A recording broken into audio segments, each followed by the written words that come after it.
भारतीय संस्कृति की पहचान के लिए मैं रामचंद्र शुक्ल की वो पंक्तियों का उद्धरण लेना चाहूँगा, जब वो कहते हैं कि यदि भारतीय संस्कृति को समझना है तो एक नदी की दो धाराओं को देखिए, दो छोरों को देखिए, जहाँ एक छोर पर राम है और दूसरे छोर पर कृष्ण है।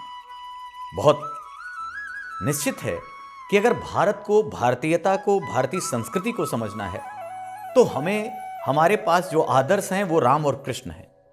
और क्या अजीब इत्तेफाक है कि एक तरफ राम हैं जो पूरी तरह आदर्शों की परिपाटी से घिरे हुए हैं, जो भी है बहुत कुछ स्ट्रक्चर्ड है, उसी में राम को सारा व्यवहार करना है। और दूसरी तरफ कृष्ण हैं जहां कुछ भी निश्चित नहीं है, कोई भी स्ट्रक्चर नहीं है, वो परिस्थितियों के अनुसार फैसला लेते हैं और बहुत ज़्यादा यथार्थवादिता का पुट वहाँ इंपॉर्टेंट रहता है। तो राम और कृष्ण ये दो हमारी वो धरोहर हैं, हमारे वो सांस्कृतिक मूल्य हैं जिससे पूरा भारत प्रेरित होता है। रही बात, चूंकि राम मंदिर के संदर्भ में बहुत सारे विमर्श मर्यादा पुरुषोत्तम राम को लेकर उभरे हैं और जिस तरह के क्वेश्चन और बच्चे पूछ रहे हैं और जो कौतूहल है, तो राम की जो सबसे महत्वपूर्ण बात है वो ये थी कि भगवान होने के बावजूद अगर हम अपने मिथक को माने, अपने सांस्कृतिक मूल्यों को माने, तो भी उन्होंने एक अवतार जब मनुष्य के रूप में लिया तो सारा जीवन एक मनुष्य पर क्या बीतती है उस तरीके से उस जीवन को व्यतीत किया और आदर्शों से कभी डिगे नहीं। ये है वो राम की प्रेरणा जो हम सबको सीखनी चाहिए। और यही कारण है कि हिंदुस्तान में पूरब से पश्चिम, उत्तर से दक्षिण, हर जगह अगर कोई चरित्र घर घर में दिखाई देता है तो वो राम है। राम को भारत से और भारत से राम को अलग करके सोचा ही नहीं जा सकता। जैसे एक बहुत अच्छी लाइन है कि वह स्वयं तो भगवान था, कहाँ उसमें अभिमान था, और चरित्र भी ऐसा चुना जिसमें सर्वत्र बलिदान था। राम के जीवन को अगर देखा जाए तो एक तरह से कहा जा सकता है कि डिजास्ट्रस जितनी आपदाएं एक व्यक्ति के जीवन में आई होंगी, हम सब एक छोटी सी घटना से, एक छोटे से फेल्योर से, एक छोटी सी आपदा से डर जाते हैं। और अगर हम राम के चरित्र, हम राम के जीवन को देखें तो प्रभु राम ने अपने, आप सोचिए, बाल्यकाल से लेकर राज्याभिषेक और उसके बाद तक हर कदम पर जितने आघात सहे और किस तरह से मैनेज किया, किस तरह से वो इन सारे एथिकल वैल्यूज, ह्यूमन लाइफ में जितनी भी इंपॉर्टेंट चीजें होती हैं जो एक आदर्श पुरुष से अपेक्षा की जाती है, वो सारी चीजों के साथ चले। और उन्होंने ये दिखाया कि मानकों पर रहकर, आदर्शों पर रहकर, मूल्यों पर रहकर भी एक बेहतर निष्पादन, एक बेहतर वर्क किया जा सकता है। तो राम इसलिए एक ऐसी जीवंत, आप कहिए, चरित्र हैं जो जब तक हैं, जब तक हमारे बीच हैं, तब तक आपका नेवर गिव अप अप्रोच, तब तक आपको हार ना मानने की प्रेरणा मिलती रहेगी। और सबसे अच्छी बात यह है कि राम ने उस जीवन में भगवान होते हुए भी कभी लीलाओं का प्रयोग नहीं किया, जादू, चमत्कार का प्रयोग नहीं किया जो कहीं कृष्ण या अन्य रिलीजन के देवताओं में मिलता है। राम ने एक सामान्य मनुष्य कैसे चीजों को फेस कर सकता है, आप देखें तो उसी परिपाटी से हमारे राम आगे बढ़े हैं।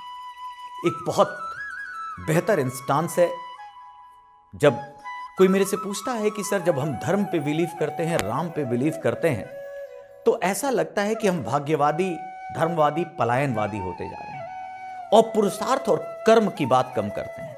तो सबसे पहले ये जान लो कि सनातन धर्म या भारत में हमने सदैव कर्म प्रधानता को चुना है और गीता तो पूरा, आप देखिए, तो कर्म की ही बात करती है। राम में भी मैं आपको एक उदाहरण देता हूं। जब समुद्र पार करना था सीता जी की खोज में, समुद्र रास्ता नहीं दे रहा था, उसके बाद का एक इंस्टांस जो सबको पता है कि नल नील ने पत्थरों पर राम लिखना शुरू किया और राम लिखकर जब पत्थर समुद्र में फेंका गया तो वो तैरने लगा, उसी के आधार पर पुल बना। ये स्टोरी सबको पता है। फिर गिलहरी ने क्या किया, जामवंत ने क्या किया, हनुमान जी का क्या रोल, वो सबको पता है। एक बहुत अच्छा दृष्टांत है इसी संदर्भ में। पुल तो बन गया, पुल बनने के बाद जो पत्थर पड़े वो बड़े सकरा सा एक पुल बना, बड़ा नैरो ब्रिज बना। और फिर ये भी था, पत्थर तो तैरता था, लेकिन क्या इतनी बड़ी सेना को लेकर जब वो पुल जा रहा है, जब वो पत्थर जा रहा है, तो क्या शर्त थी कि वो पत्थर डूबेगा नहीं। यहां पर जब ये बात आती है, सब लोग चलना शुरू करते हैं, तो सबके मन में एक खौफ भी था, एक जरूर ऐसा कौतूहल था कि पुल तो बन गया है, पर क्या ये हमारा भार सह पाएगा। ऐसे में as a leader, leading from the front, Ram ji कहते हैं कि सबसे पहले मैं चलूंगा। और जब वो कहते हैं मैं चलूंगा, तो एक आत्मविश्वास सारी सेना में जगता है। और राम जी जब चलते जाते हैं, तो जो भी पत्थर है, अपने पुरुषार्थ से, अपनी बातों से, अपने चरित्र से, वो सभी चीजों को स्टेबल करते हुए चलते हैं। और वही पुल जो नैरो लगता था, पूरी सेना को ऐसा लगता है जैसे आज मॉडर्न उसमें जैसे अटल सेतु बन गया, उस तरह से बड़ी ही कंफर्टेबिलिटी से पूरी सेना पार कर गई। जब बाहर लंका पहुंचते हैं, तो जामवंत जी पूछते हैं भगवान राम से कि प्रभु, जब आपको ही ये सारा काम करना था, तो इतनी प्रयास, इतना सबका जो है परिश्रम क्यों कराया आपने? मैंने देखा आप चलते वक्त किस तरीके से पुल को एस्टेब्लिश कर रहे थे, तो आप चाहते तो ये तो बहुत ही आसानी से हो जाता। तो पुरुषोत्तम राम कहते हैं कि मैं ये बताना चाहता हूं कि बिना पुरुषार्थ के भी कोई चमत्कार नहीं होता। पुरुषार्थ करोगे, काम करोगे, तभी आपको उसका फल मिलेगा। और जब ऐसे परिश्रम होते हैं, जब इतने महान कार्य होते हैं, तो इसीलिए चमत्कार भी इन महान कार्यों से होते हैं। तो पुरुषार्थ को, कर्म को बहुत बेहतर माना है भगवान राम ने भी।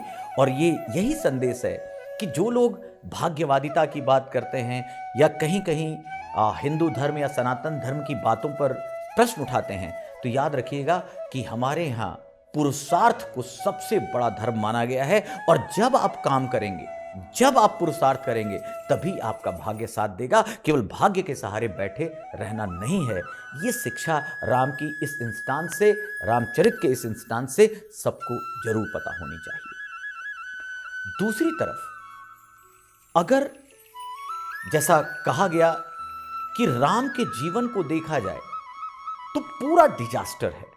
और इसके बावजूद जिस तरीके से, जिस अप्रोच से वो इन स्थितियों को संभालते हैं, उससे आगे निकलते हैं, ये सारी बात आज 21वीं सदी में अगर हमारे युवा प्रेरित होते हैं, तो एक चीज समझ में आनी चाहिए कि चाहे लाख आपदा आए, चाहे लाख कठिनाइयां आए, लेकिन अगर आपको अपने ऊपर विश्वास है, आपको अपने पुरुषार्थ पर विश्वास है, तो आप उन सबसे आगे बढ़ सकते हैं।